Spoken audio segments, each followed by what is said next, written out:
Bueno, ahora se supone que ya está grabando, así que nada, vamos a arrancar con la clase de repaso de Derecho Constitucional. Bueno, me imagino que tienen bastantes dudas, son temas bastante, no sé si complejos, sino que es bastante amplio todo lo que se ve. Es un recorrido por los tres poderes, sumándole las garantías constitucionales, así que nada, es bastante amplio, así que vamos a tratar de hacerlo también un poco práctico para que sea más entendible. El primer poder que, si no me equivoco, vimos fue el poder legislativo. ¿Alguno se acuerda más o menos algo del poder legislativo? ¿Qué es? ¿Cuál es su función? ¿Cuál es la idea del poder legislativo? Es uno de los tres poderes en la cual está integrado por la Cámara de Senadores, el Congreso, la Cámara de Senadores y la Cámara de Diputados, y su objetivo es sancionar leyes. Exacto, sí. Bueno, como habíamos visto en la primera parte de la materia, vamos a tener un sistema federal, o sea, vamos a tener esta división de poderes por este sistema republicano, y uno de los tres poderes va a ser este poder legislativo que, como bien dijo la compañera, bueno, vamos a tener un congreso que va a ser el encargado de sancionar leyes a través de estas dos cámaras, que son la de diputados y la de senadores. Y además, otra de las funciones que va a tener este poder legislativo, que ya lo vieron ustedes y lo vamos a repasar más adelante, es que también puede ejercer este control de gobierno. Bueno, más o menos así hablando en aspectos generales del Poder Ejecutivo, ¿se acuerdan que tiene la Cámara de Diputados, la de Senadores, tener en cuenta los requisitos que presentan? No sé si alguno los recuerda, los requisitos para ser diputados, para ser senadores. Para ser diputado tiene que ser mayor de 25 años, tiene que tener 4 años en ejercicio, de ciudadano en ejercicio, y ser natural de la provincia que lo elija o tener 2 años de residencia en ella. Exacto, ¿se acuerdan que se da ese fenómeno que habíamos visto, que pasa mucho, que capaz un político que nació en determinada provincia, al vivir en otra, por la residencia, se puede postular, ya sea como diputado o senador? Se da como esa trampita, por así decirlo, de poder aprovechar que la ley no está clara, por así decirlo, ese gris que presenta. Bueno, el tema de requisitos está en el artículo en sí, está en la Constitución, mucha vuelta no tiene. Vamos con lo que en realidad es lo más importante, que lo más importante va a ser el tema de la iniciativa legislativa. ¿Se acuerdan quién posee la iniciativa legislativa? ¿Qué era la iniciativa legislativa? Esta iniciativa legislativa va a ser como la facultad o la potestad que se va a tener para presentar proyectos de ley. Bueno, ¿quiénes pueden presentar esos proyectos? El presidente, el pueblo a través de la iniciativa popular y las cámaras. Exacto, sí, los diputados, los senadores, el presidente de la nación y, como decía ahí la compañera, tengan en cuenta esto, el pueblo, a través de la última reforma constitucional, con el concepto de la iniciativa popular, va a poder presentar proyectos de ley. Iniciativa popular que es bastante importante, que va a estar establecido en la Constitución Nacional en el artículo 39, que si quieren lo leemos, que queda bastante claro. Los ciudadanos tienen el derecho de iniciativa para presentar el proyecto de ley en la Cámara de Diputados. El Congreso deberá darles expreso tratamiento dentro del término de 12 meses. O sea, ya nos va a dejar en claro algo. Bueno, ¿los ciudadanos van a poder presentar proyectos de ley? Sí, van a poder. ¿Por qué? Por esta iniciativa esta iniciativa popular la va a poder presentar. ¿Y dónde es que lo tiene que presentar? En la Cámara de Diputados. Entonces, una vez que lo presenta en la Cámara de Diputados, el Congreso va a tener un año para poder tratarlo. Después, lo otro que habíamos visto era el concepto de la consulta popular. ¿Alguien recuerda qué era la consulta popular? El presidente puede, el Congreso puede someter a consulta popular, bueno, mediante la Cámara de Diputados. Claro, o sea, ¿Puede ser? la consulta popular va un poco de la mano de la iniciativa popular con este objetivo de poder tener una mayor participación ciudadana en lo que es la etapa de formación de leyes. Se trata de hacer una democratización, por así decirlo, del poder legislativo, ya que recuerden que nosotros elegimos a nuestros representantes para que gobiernen, deliberen, etc. Entonces, esta consulta popular, esta iniciativa popular va a ser como una herramienta para poder tener una mayor participación de la ciudadanía en esta etapa de formación de leyes. Exacto. Acá lo que va a pasar es que el Congreso, acuérdense siempre, el Congreso, a iniciativa de la Cámara de Diputados, puede dar esta consulta popular, un proyecto de ley. Va a haber una ley de convocatoria que no puede ser vetada. O sea, si se da esta ley de convocatoria de consulta popular, no puede ser vetada. De ahí, si hay un voto afirmativo del proyecto, o sea, este proyecto que se presenta tiene un voto afirmativo, directamente se convierte en ley y es de promulgación automática. Y recuerden que había consultas populares que eran vinculantes y no vinculantes. ¿Qué quiere decir no vinculantes? Bueno, la no vinculante, esa va a ser o se El va a, voto optativo. claro, se va a realizar para cuando queramos saber sobre determinada cuestión. ¿Qué piensa la ciudadanía sobre determinado tema? En cambio, el otro sí, el otro, el que es vinculante, si se aprueba este proyecto, es automáticamente ley y se va a promulgar automáticamente una vez que ya esté aprobado. Bueno, después hay aspectos generales que hay que tener en cuenta a el tema de la iniciativa, no de la iniciativa popular, sino en sí de un tratamiento y formación de leyes, que es el concepto del quórum. ¿Alguien se acuerda qué era el quórum? ¿Para qué servía? El número de miembros que se necesita para que... No me sale la palabra. Sí, sí, va a Para ser, dar inicio a la sesión. Para iniciar la sesión. exacto, va a ser esa cantidad de Eso. miembros que tienen que estar presentes para poder iniciar la sesión, para empezar a deliberar, a tomar esta decisión, para ir a votación. Porque ustedes imagínense que, no sé, hay 3 diputados y se vota una ley. No, no puede. Tiene que haber un mínimo necesario para poder realizar una sesión. Así que ustedes tengan en cuenta eso siempre que vean, supongamos un caso hipotético, ver si hay quórum o no, porque si no tiene quórum es ilegítimo. En la realidad pasa mucho esto, el quórum se da sentándose en la banca, pasa mucho que capaz están los diputados o los senadores en el recinto, pero no están sentados y por lo tanto no dan quórum. El quórum también es una estrategia bastante, o una herramienta política que sirve mucho para hacer el juego de decir, bueno, voy, pero a la hora de querer tratar esta ley que a vos, sector político, te interesa, me levanto y no la podés tratar, porque no hay sesión. Es una herramienta que nada, se usa bastante políticamente y se usa mucho para rosquear. Es la política en sí, el quórum. Bueno, hay que tener entonces primero en cuenta el quórum, después el tema de las mayorías. ¿Se acuerdan que habíamos visto las mayorías que eran simples, absolutas, agravadas? ¿Qué se acuerdan más o menos de las mayorías? Absoluta y simple, absoluta sería más de la mitad. Claro, va a estar la simple, que no va a alcanzar esa mitad más uno, pero va a ser un poco superior a otras cifras. O sea, no alcanza la mitad más uno, pero es superior. Después, como decía la compañera, va a estar esta absoluta, que se acuerdan que esto con Aldana lo habíamos visto, esto para que ustedes lo grafiquen, pero en la práctica es la que se conoce como la mitad más uno. Recuerden que no se pone la mitad más uno, es para entender el concepto. La absoluta va a ser la que va a tener la mitad más uno de los votos. Que recuerden, no va a la mitad más uno, es para que ustedes lo grafiquen en su cabeza.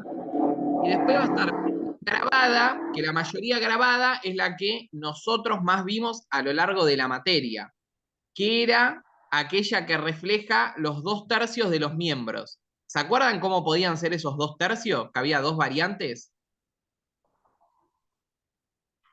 ¿De presentes o totales?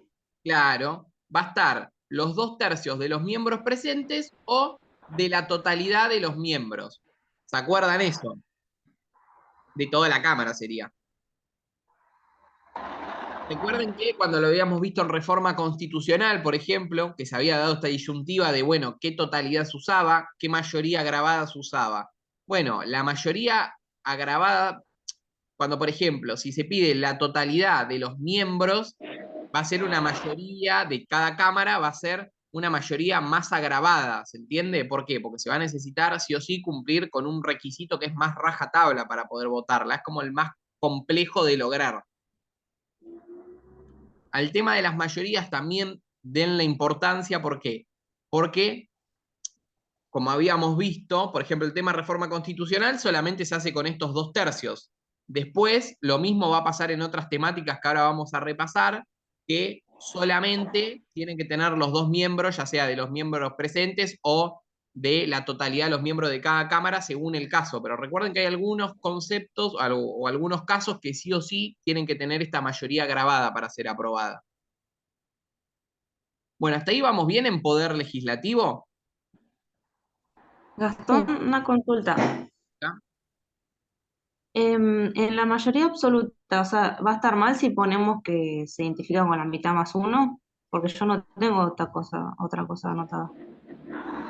O sea, en la práctica en realidad no está mal. El problema es hacer un concepto como más teórico, por así decirlo. Porque la mitad más uno es como algo muy gráfico. Lo que podrían plantear es que la mayoría absoluta es una mayoría que va a ser superior a la simple, que es una mayoría que, y ahí pueden poner que en la práctica se la conoce como la mitad más uno, aunque el concepto es una mayoría que es más amplia o más compleja que la simple, pueden poner. No, no hay problema por eso.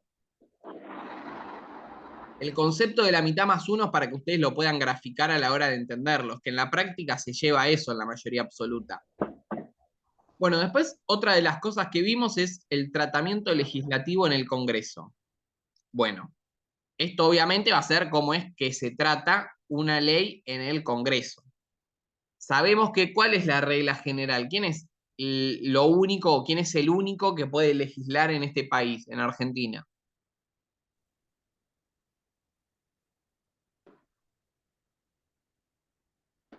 Como el único que puede legislar Claro, Las dos cámaras, ¿no?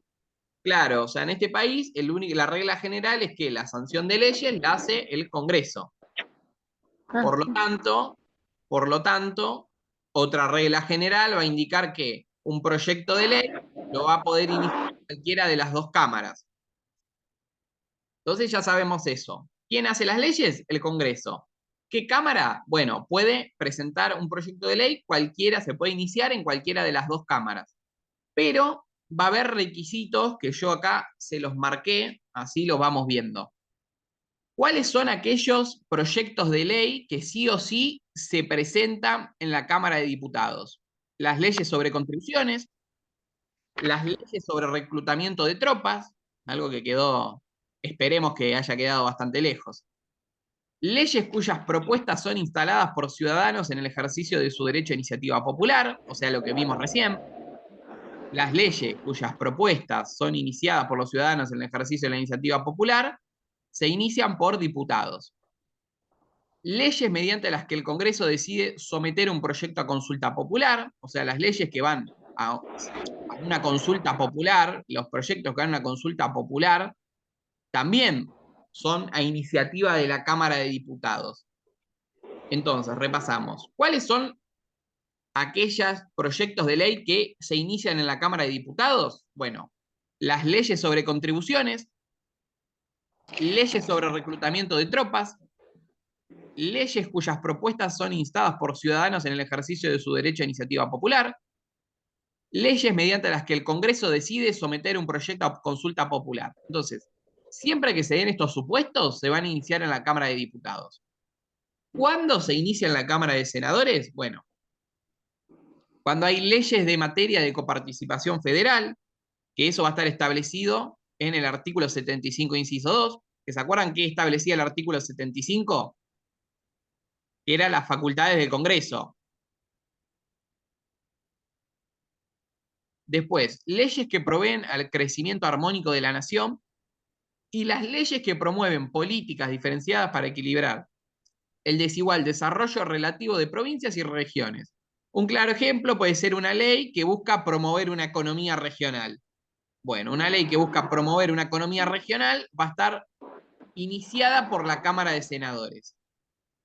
Entonces, todos aquellos proyectos de ley que se inicien en materia de convenio de materia de coparticipación federal tributaria es en Cámara de Senadores. Lo mismo, se presenta un proyecto de ley que busque este crecimiento armónico de la nación, leyes que van a promover estas políticas para hacer un desarrollo de provincias y regiones para poder combatir con la desigualdad.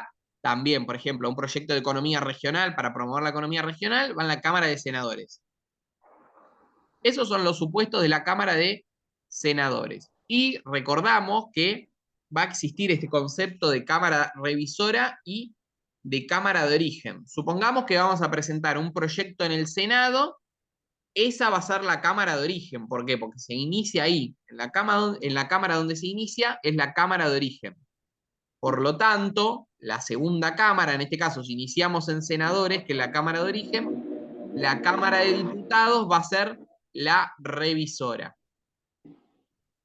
¿Hasta ahí vamos bien? Entonces, si queremos como hacer un resumen o ver cómo es que encaramos esto en la práctica, esto del tratamiento legislativo en el Congreso, bueno, vamos Y a eso, tener que... perdón, y eso pasa también viceversa. Si se empieza una propuesta de ley en la de diputados, la Cámara Revisoria serían los senadores. Exacto, claro, si se inician diputados, diputados va a ser la Cámara de Origen, mientras que senadores va a ser la revisora. Después, lo otro que tenemos que tener en cuenta va a ser, bueno, ¿cómo es que se da este tratamiento legislativo en el Congreso? Bueno, primero, este proyecto de ley, o sea, se debe presentar este proyecto de ley en la mesa de entrada, ya sea de la Cámara de Diputados o de Senados, dependiendo lo que corresponda. Supongamos que yo voy con esta consulta popular, con esta ley que va a someterse a consulta popular, bueno, ahí se inicia a través del proyecto de la mesa de entrada de la Cámara de Diputados, porque acuérdense que se comienza exclusivamente con diputados. Supongamos que voy con un proyecto que promueva la economía regional, que promueva lograr este equilibrio, luchar con las desigualdades del desarrollo de las provincias, de las regiones, etcétera. Bueno, ese lo inicia en el Senado. Después, una vez que se presenta ese proyecto en la mesa de entrada, se va ya a tratar en las comisiones. Estas comisiones que van a ser de asesoramiento, que puede ser, dependiendo del tema, una comisión, puede ser una o más. Eso va a depender del tema que corresponda a la temática. Y esa comisión va a dictar un dictamen, va a emitir un dictamen. Después, otra de las cuestiones que puede pasar es que si es una cuestión que es muy urgente, que es muy necesaria, que se tiene que tratar sí o sí, y no se puede esperar esto de la mesa de entrada, bueno, esto de el tema del pasar por las comisiones para que emitan un dictamen, lo que va a pasar es que existen los proyectos que se llaman sobre tablas.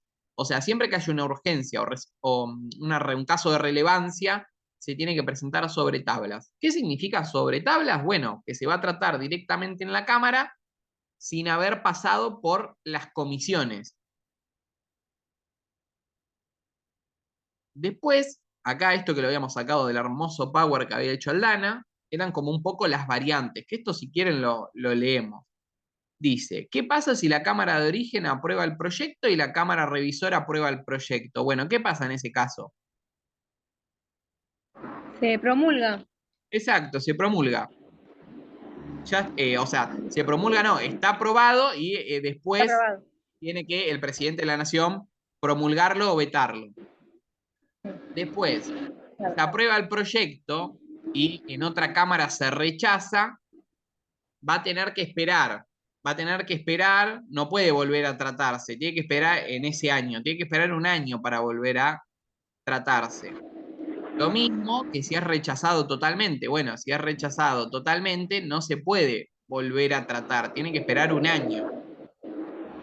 Después, va a estar el famoso, la Cámara de Origen te va a aprobar el proyecto, pero la Cámara Revisora te va a hacer correcciones.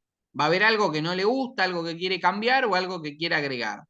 Bueno, ahí vamos a tener que tener una mayoría absoluta, va a haber, se tiene que presentar estos 2/3 de los votos, y ¿qué va a pasar ahí? Va a tener que volver a la Cámara de Origen. Y después tenemos estas variantes que nos plantea acá. Si la Cámara de Origen acepta las modificaciones, se sanciona el texto aprobado en la Cámara Revisora. O sea, se aprueba el proyecto, pasamos a la Cámara Revisora, la Cámara Revisora va a plantear estas modificaciones, supongamos, vuelve a la Cámara de Origen, siempre que tenga estas 2/3 de los votos, vuelve a la Cámara de Origen y de ahí la Cámara de Origen, supongamos que acepta todo, bueno, se va a aprobar, se va a sancionar este texto, estaba aprobado por la Cámara Revisora. Después, otra de las variantes que dice, si la Cámara de Origen insiste en la redacción originaria, necesita alcanzar la misma mayoría o superior que la Cámara Revisora para que se sancione como ley el texto originalmente aprobado. En el caso de no lograrlo, queda sancionado el texto aprobado en la Cámara Revisora. Bueno, Te hago acá... una pregunta, Sí, discúlpame, Gastón. Cuando hay modificaciones de la Cámara Revisora, que vuelve a la Cámara de Origen, ¿es por mayoría absoluta y también puede ser por mayoría grabada? sí. O por Porque 2/3. Sí, ahí o vamos. sea que están las dos opciones. Claro, porque acordate esto. Acordate la opción que estamos leyendo ahora. Si la Cámara de Origen insiste en la redacción originaria, o sea, la Cámara donde se inició el proyecto quiere que el proyecto quede tal cual lo mandó, va a tener, Sí.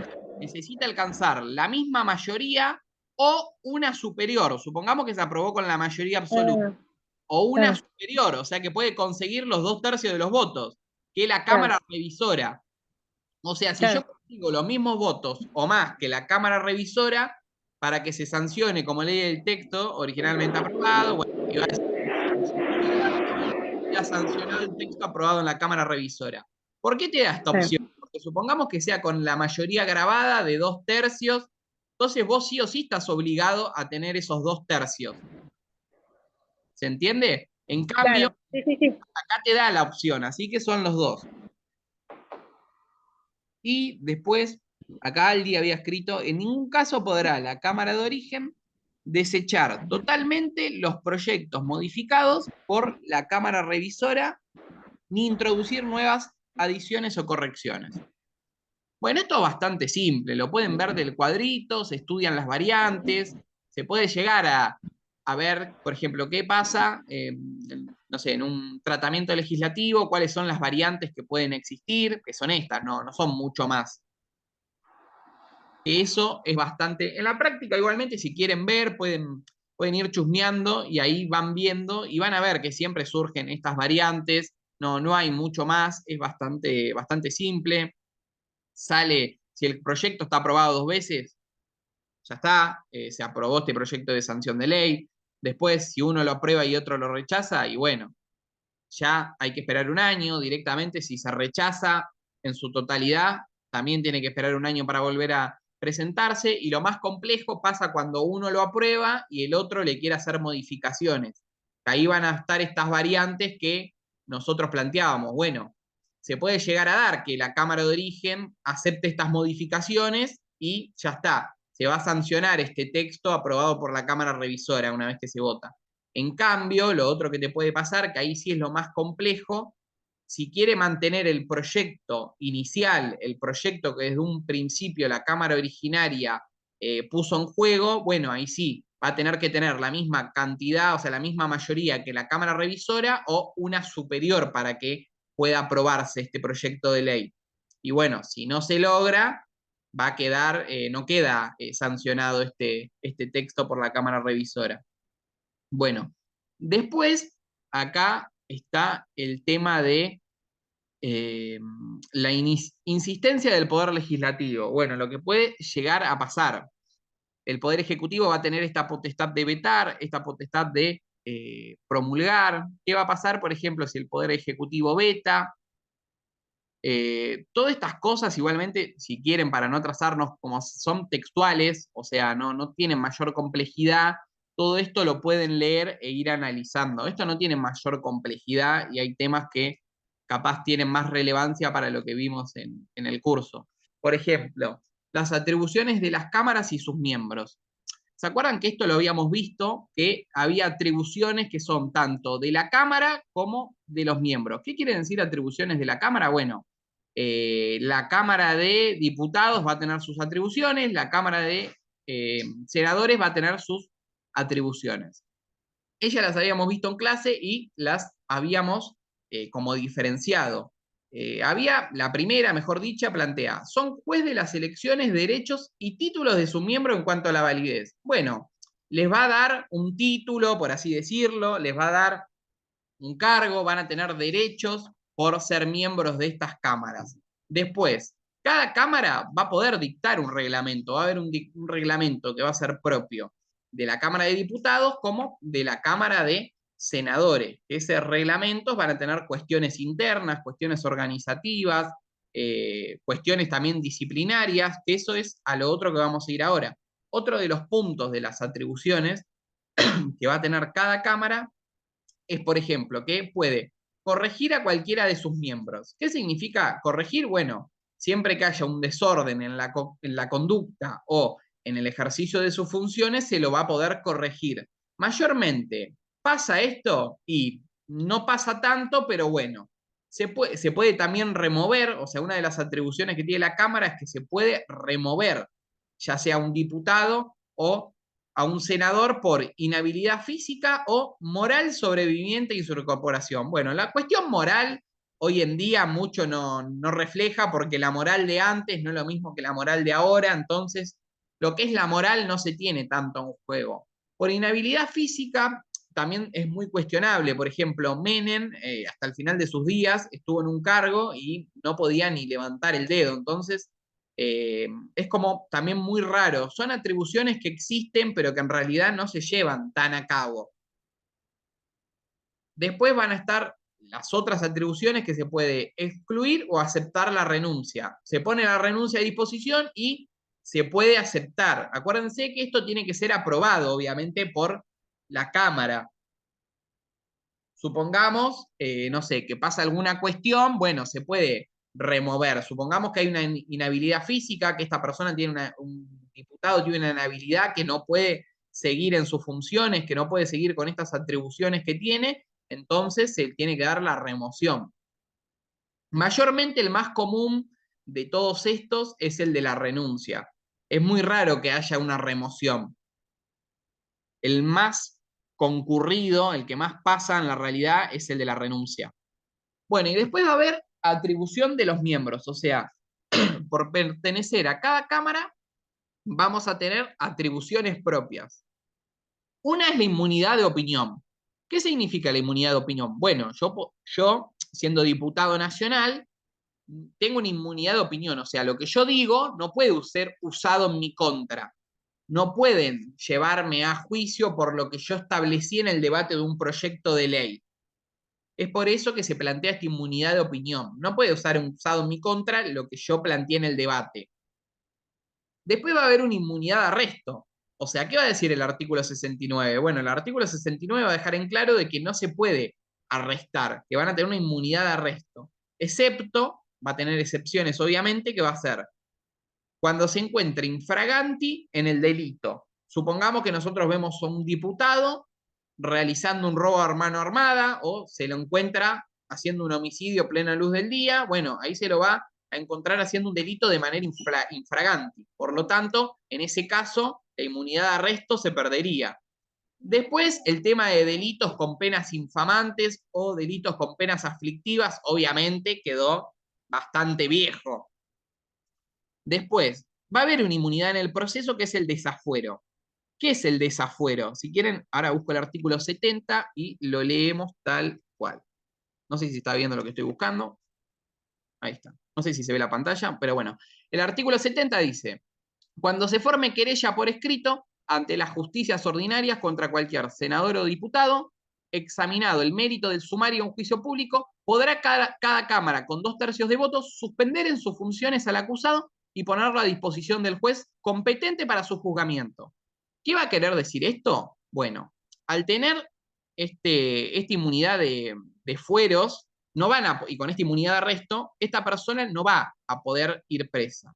Por lo tanto, si se necesita que la justicia ordinaria lo juzgue, si tiene un proceso judicial en su contra, lo que se va a hacer es el desafuero. Es decir, se va a poner a disposición a través del desafuero a este miembro de la Cámara para, como se acuerdan, como vimos con el juicio político, que el objetivo era destituirlo de su cargo. Bueno, acá el objetivo es destituirlo de su cargo para poder, después que la justicia ordinaria lo juzgue. ¿Hasta ahí vamos bien? Sí, sí. Genial. Esto igual si quieren lo pueden complementar con la ley, que ahí en la ley lo va a explayar un poco más, pero bueno, es un concepto bastante claro. Y ahora sí vamos con el concepto de juicio político. Queda un minuto, cortamos y seguimos en otro que ahora les mando.